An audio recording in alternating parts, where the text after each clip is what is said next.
Good morning, everybody. So I am Vignesh. I work with the Fujitsu India team as part of the Postgres team. So today I will be giving a talk on internals of logical replication. So the agenda for today is I'll be covering introduction, use cases, architecture of logical replication, and what is publication, what is subscription, and the various processes that are involved in logical replication, and how a transaction is sent from publisher to subscriber, and what is a replication slot, and how some of the new features are implemented in PG-15. So logical replication is a method of replicating data from publisher to the subscriber. So the node where we create publication is referred to as publisher, and the node where we create subscription is referred to as subscriber. So logical replication allows very fine grained control of data that we send to subscriber. So you can choose all the tables in database, a specific list of schema tables, and maybe a specific set of tables, and also you can choose a specific set of columns or specific set of rows, or you can choose few operations like only insert, update, delete or truncate. So that it gives control up to that level. So it uses a publish and subscribe model where subscriber pulls the data from publisher, and subscriber can in turn act as a publisher again. So basic use cases are like send incremental changes in a single database to subscriber as they occur, and it will help in firing triggers for individual changes that come in the subscriber.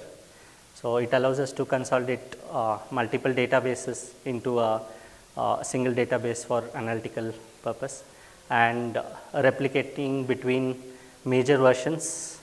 So it allows, and also we can replicate data between various platforms like Windows and Linux. So it also allows us to share a subset of database within multiple databases, and you can give access to a specific set of data to different group of users. So this is the basic architecture.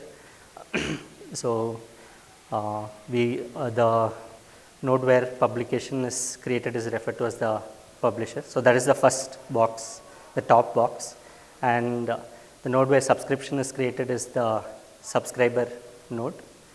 So subscriber generally connects to the publisher and pulls the data. So in subscriber we have three main processes: the launcher process, apply worker, and Tablesync process. So launcher process is a background process which is started when postmaster is started, and it will keep running. So this launcher starts the apply worker, and apply worker will start Tablesync worker. So Tablesync worker is used to synchronize the initial table data in the table, and the incremental changes will be replicated by apply worker. So we will be seeing this in detail.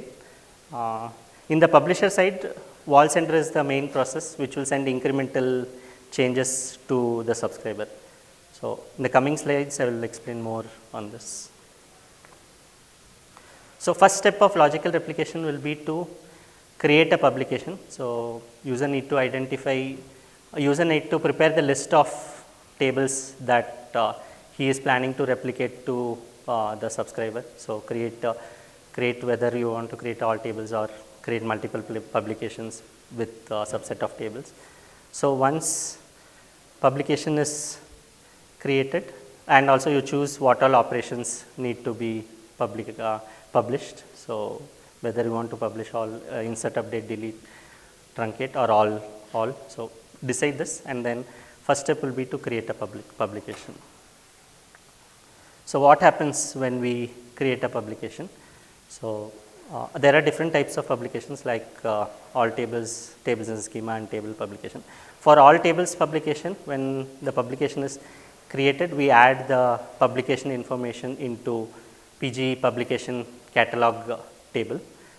So it stores the publication name, the operations that it will publish, and whether it is all tables publication or not. So for table publication, apart from adding the information to PG publication catalog, it will add the information into PG publication rel catalog. So it will store the table information. So we have created a publication to publish employee table. So that information will be added here. If multiple tables have been specified, that information will be added here. So same is the case with schema publication. Along with adding the information to PG publication catalog table, it will also add the information into PG publication namespace. So here we had created a publication to publish marketing and sales tables from marketing and sales schema. So that information is added to PG publication namespace catalog. So this is the first step.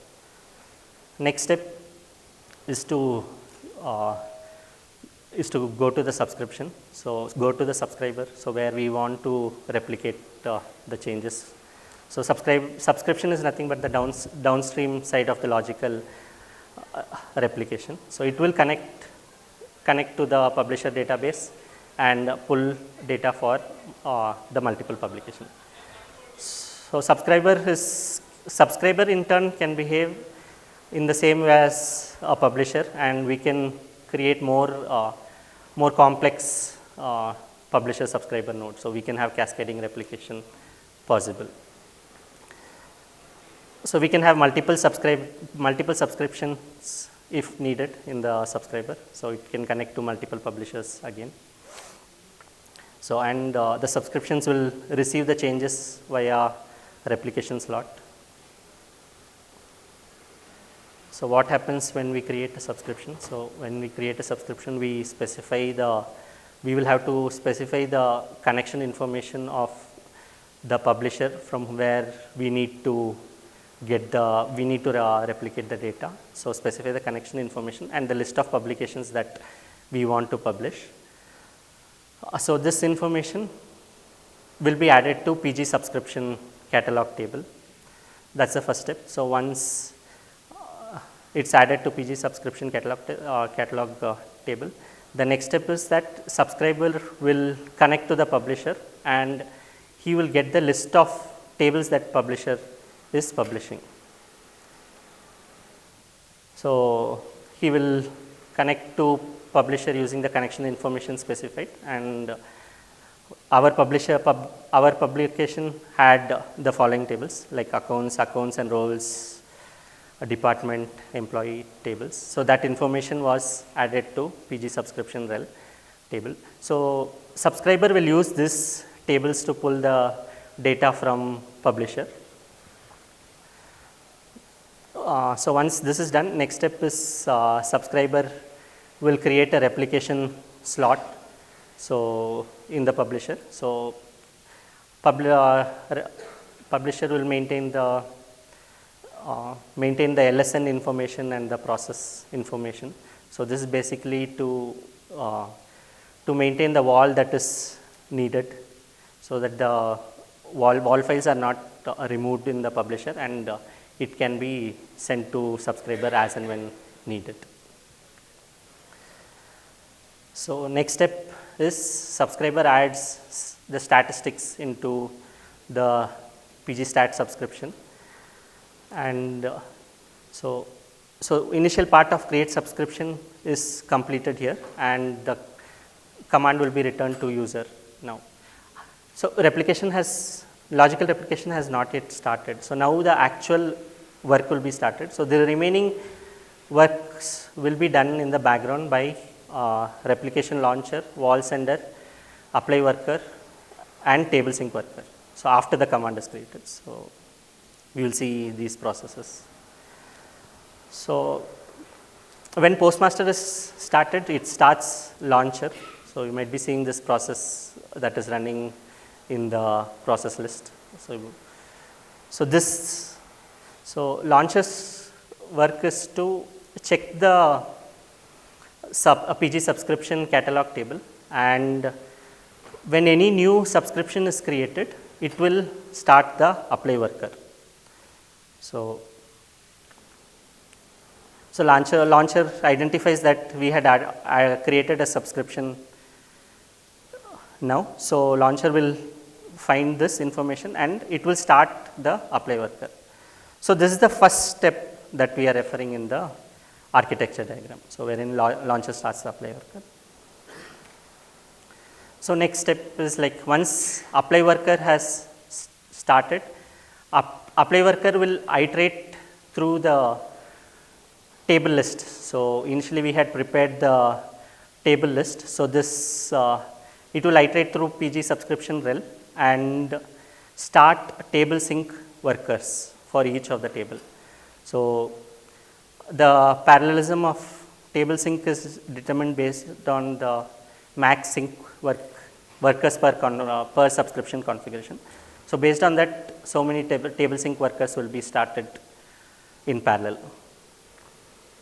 So then table sync worker is started. So once table sync workers are started, apply worker will not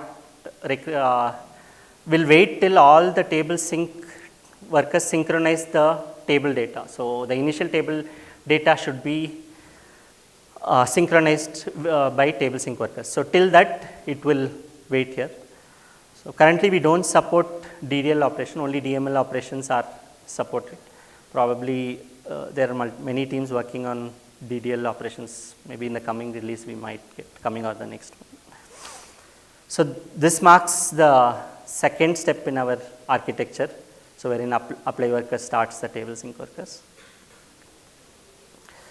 So the next step is once table sync worker is started.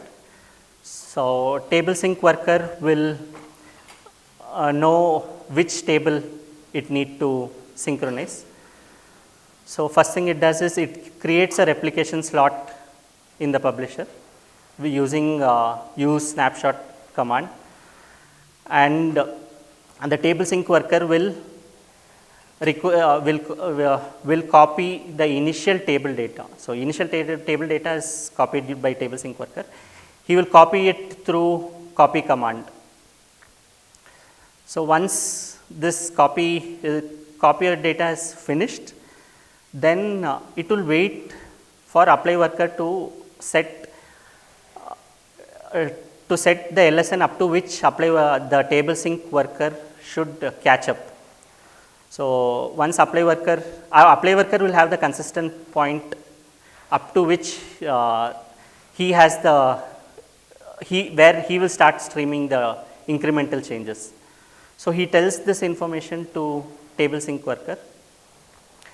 So table sync worker will then get the incremental changes from the Walsender and apply the incremental changes for this table. So once this is done, the table sync synchronization is done. So all the tables, so similarly for all the tables that was fetched in PG subscription rel, so we will do the initial table sync. So now initial table sync is done. This marks our step 3 in our architecture. So after this,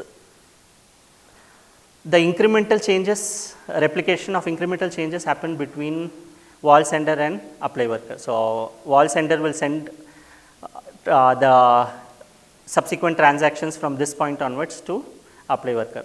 So the table sync worker would have exited now. So apply worker will connect to backend and request the Walsender to be started. So Walsender, what he does is he will read the wall record by record and queue this change into reorder buffer queue. So reorder buffer queue will collect individual pieces of transaction in the order they are returned to wall.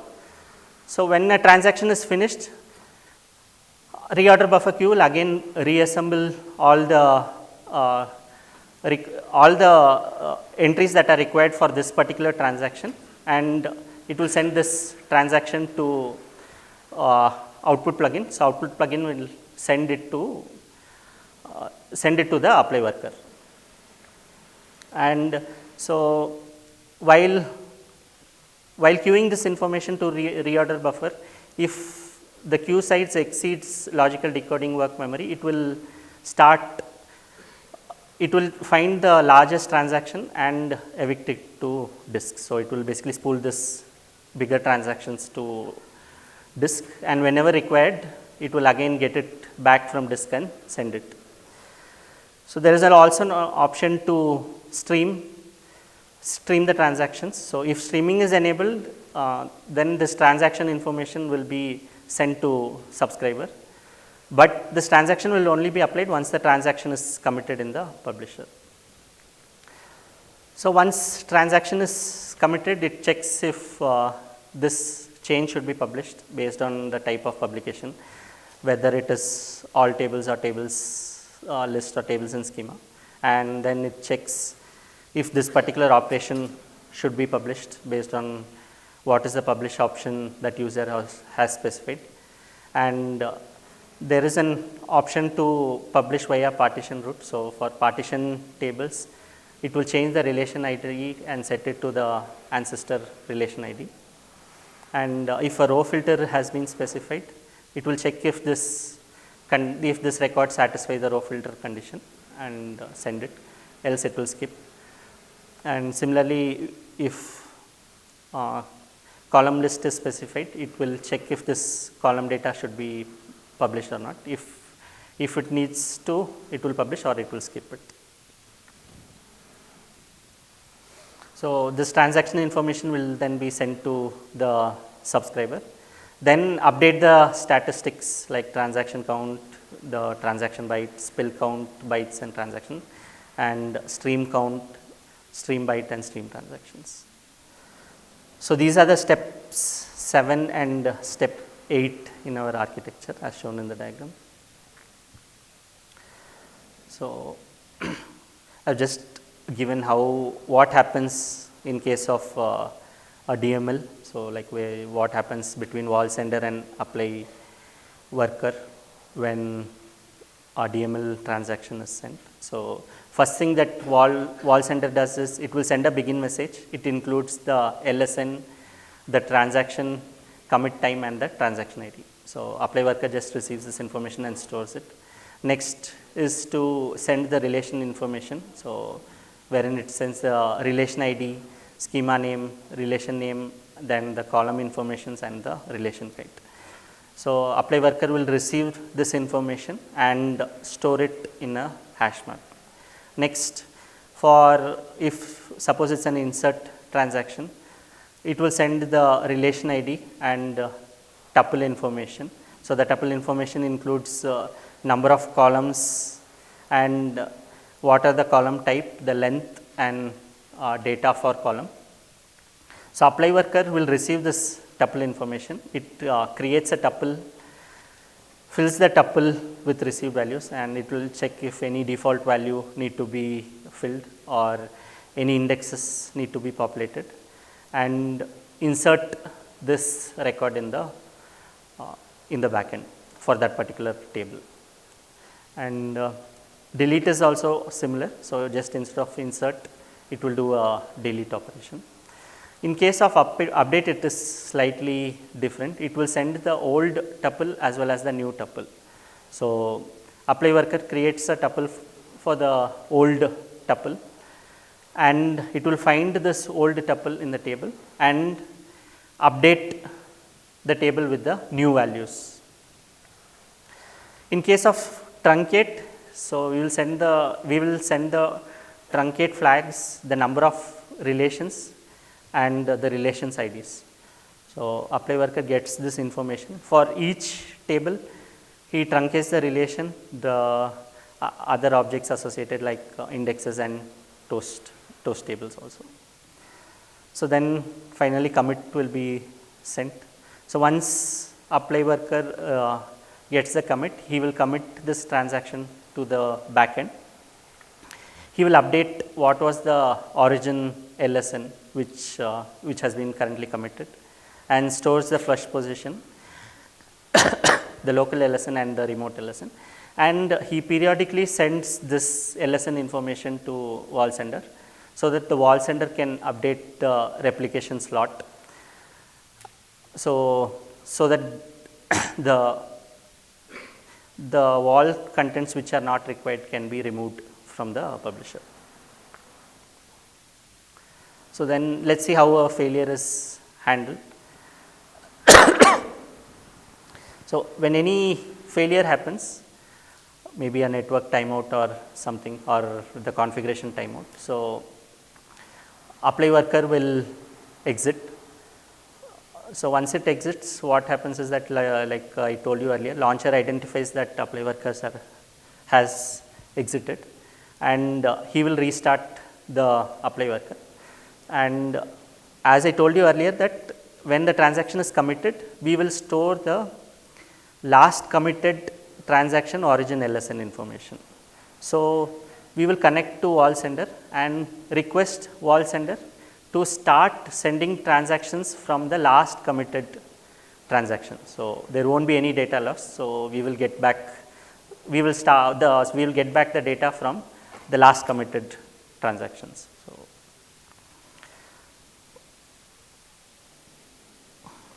So there can be other kind of failures. So one was like the timeout failures. So wherein once the apply worker gets restarted, so when he starts streaming from the Walsender, the subsequent replication will be successful. There are some failures like the constraint failures, or like check constraint or duplicate constraint failures. So in these failures, what will happen is that these kind of failures will repeat again and again. So what is going to happen is like apply worker will exit, launcher will start apply worker. We will ask apply worker to stream the transaction again. Then apply worker will apply this transaction again. Apply worker will encounter the error again because nothing has been done. So and this will loop continuously. So unless DBA comes and does anything, right, this will repeat. So there is an option like so DBA, there are a couple of options in this case. So if DBA feels that this transaction is not needed, so what he can do is that go to subscriber log files. You will get the LSN up to which transaction is failing. So just take that LSN information and set the skip LSN. So once you set the skip LSN using alter subscription skip LSN, so the next time apply worker is restarted, he will see that user has told us to skip this transaction. So he won't apply this transaction. He will skip and he will proceed to next thing. So there is another option, like maybe DBA feels that this transaction should not be skipped. Maybe he need to analyze for some time and see how to fix it. So for these things, what he can do is, if he doesn't want to see the repeated errors continuously that is happening in loop, what he can do is he can set disable on error, so or disable the subscription. So what happens in this case is, if this option is set, so apply worker, he will catch the errors. So using a try catch block, so any error has occurred, he will catch it, and he will change the subscription to disable state before exiting. So the next time the subscription will not be started. So then DBA can go fix this error and enable the subscription again. So what happens when subscription is values are changed? So how we handle? So apply worker, what he does is he periodically gets the old subscription values and he will get the new subscription values, and he checks if this subscription values have been changed. So, if any values have changed, the apply worker will restart. So, in the subsequent restart, this new values will be pulled up, and it uses the new values. So, this is how alter subscription works. And so there is an option to achieve synchronous commit. So, usually what happens is that when you commit a transaction, the transaction will be committed in the publisher, and then the data will be sent to subscriber. So, there is a chance that there can be data loss if the subscriber, if there is a crash in the system. So, if we want the data to be synchronized between both publisher and subscriber, so we can use this synchronous commit option. So, what happens is that the data will be committed in the subscriber and then only then return to publisher. So, until that the commit operation will hold. Okay, so, how we can achieve this? So, create the subscription with synchronous commit on option. So, that is in the subscriber. So, once that is done, so in the publisher side, set the synchronous standby name. So, you set this to, I have used the subscription name as sync. So, specify this name here and reload the configuration, and so and verify that is sync is set. So, once you verify, it will automatically take care. Okay. So, how this is achieved in the backend? So, when in the publisher, when user performs a commit, so what will happen is backend will wait, he won't respond immediately. So, publisher will, it would have generated the data and wall for that particular transaction. So, what Walsender does is he will decode the wall and send the transaction information to subscriber. So, then what happens, subscriber will apply the changes. Once he applies the changes, he will send the origin LSN which is committed in the subscriber. So, he will send this information back to Walsender. So, then what happens, the publisher, the backend, right, he would have added the LSN information in the sync rep queue, and he will be waiting. He will wait for the Walsender to awaken us. So, once Walsender gets the response from apply worker, so he checks if this LSN it matches the LSN specified for that backend. So, he will then awaken that backend. So, after that it will respond that this transaction is committed. So, it will be committed both in the publisher and subscriber. So, this you can use this option.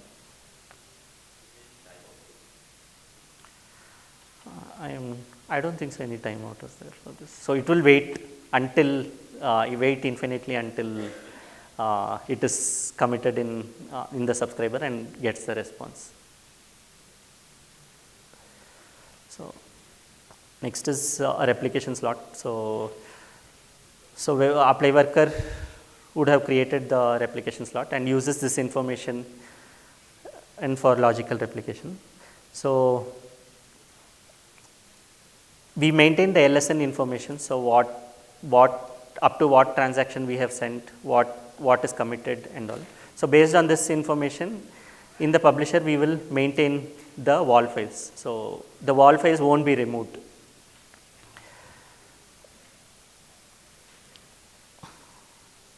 So, and additionally there are Tablesync workers also create some replication slot when they do the initial Tablesync, and they will drop the slots once Tablesync is finished. So, this slots will be created during create subscription, and it will be dropped automatically when the subscription is dropped. So, basically it will maintain all the walls that are required. So, but care should be taken so that when by mistake if the subscriber goes down, we should remove the replication slot, else the wall will be retained infinitely, and we will face the problems like which Robert had told us yesterday. So this is a new feature that was introduced in PG15. So wherein we can specify what are the rows that need to be sent to the subscriber. So we have chosen like send only the rows where active is true. So what we do is we store this information in PG publication rel.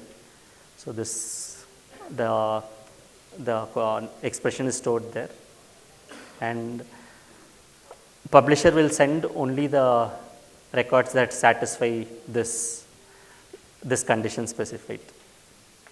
So again during Tablesync also it will make sure that only the row filter, based on row filter condition, it will get the initial sync data. So here I have given an example. So like there is a publication which publishes red color data, and there is another publication which publishes blue color data.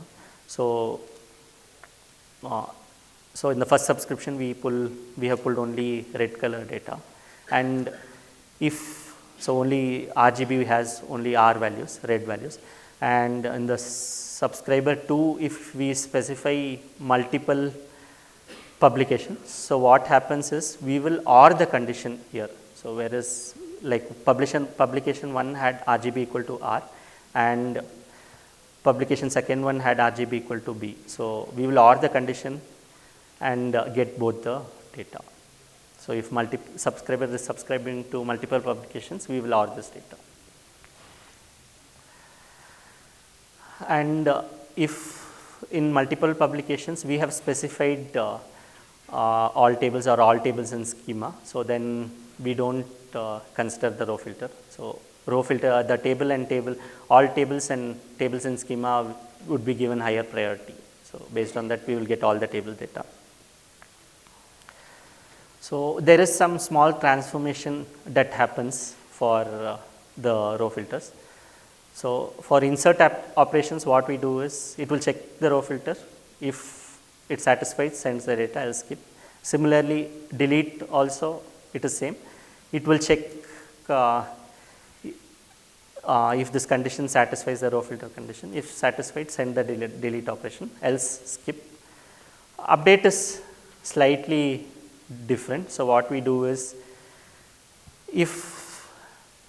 so update basically is nothing but it is a old tuple as well as a new tuple. So it will check if old row and new row matches the row filter condition. If neither of them matches, then this update is skipped. So update operation won't be sent. If old row does not satisfy but the new one satisfies, then what happens is it transforms the update to insert operation. So it will send insert with new row. And similarly, if old row satisfies and the new row did not satisfy, then transform the update into deletion of old row. If both old row and new row satisfy the row filter condition, then send it as an update. So there is another feature that was added recently, column list feature. So this column list information can be specified after the table name, specify the columns in parentheses. So this column information will be added to PG subscription rel, and our publisher will check if when we need to send the data, it will check whether this column need to be sent. Only the columns matching will be sent to subscriber. The remaining ones will be skipped. So here is an example. So the advantage here is like we don't need to create the complete table. So have the relevant columns only. So initially table had student ID, name, date of birth, phone, course ID, email and photo. So and user decides that date of birth, course ID and photo is not required. So just remove those tables and specify only the relevant information.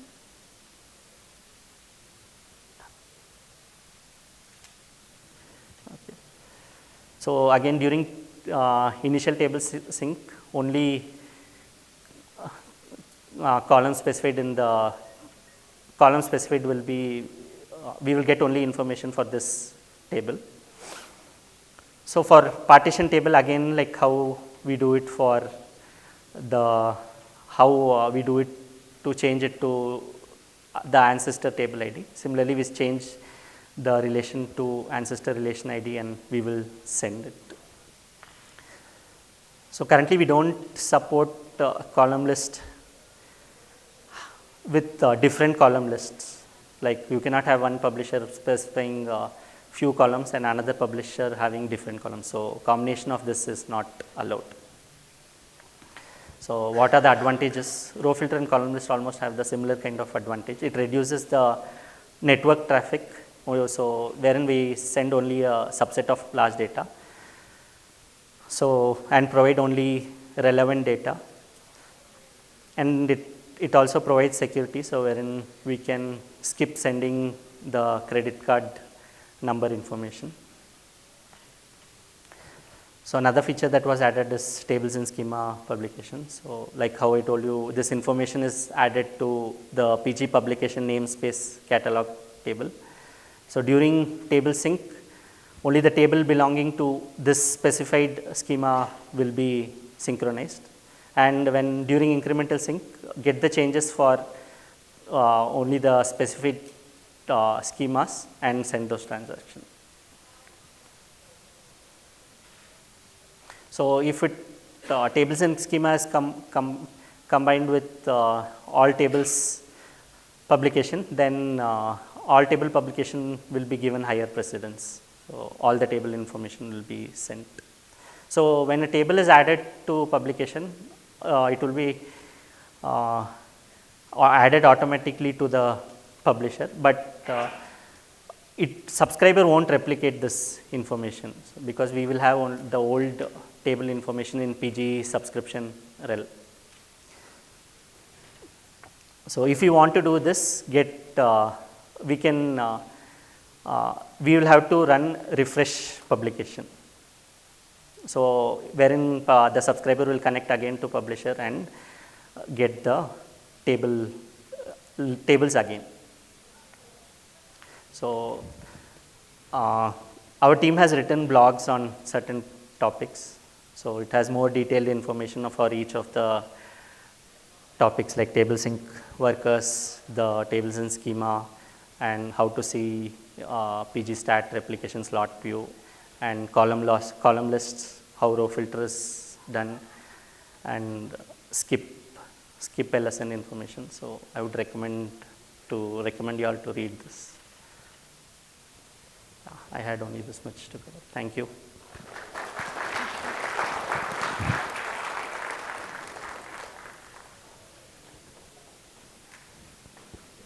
Okay. We have one question for you, Vignesh.